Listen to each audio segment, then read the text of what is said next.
యేసు ప్రభుని ఎందుకు నమ్మాలో తెలుసుకునే యేసు ప్రభుని నమ్మారా? యేసు ప్రభుని ఎందుకు వెంబడించాలో తెలుసుకునే యేసు ప్రభుని వెంబడిస్తున్నామా? యేసు ప్రభు మనకి ఏమాత్రం అర్థమయ్యాడు?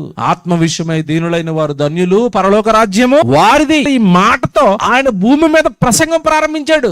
60-70 ఏళ్ల ఈ మట్టి శరీరం గురించి ఆయన పలికిన మాట్లాడు తెలుసా?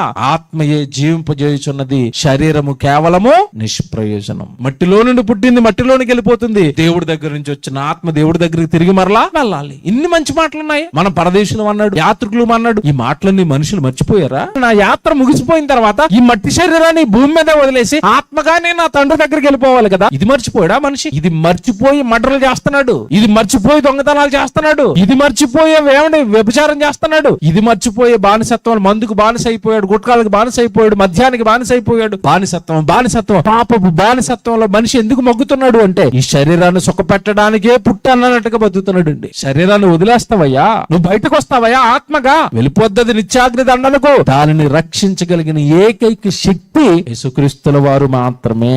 ఆయన్ను నువ్వు కరెక్ట్ గా అర్థం చేసుకుని నమ్మాలి. ఆయన ఎందుకు వచ్చాడో ఈ భూమి మీదకి నీకు తెలియాలి. ఆయన్ను ఎలాంటి వాటి కోసం నమ్మాలో నీకు తెలియాలి.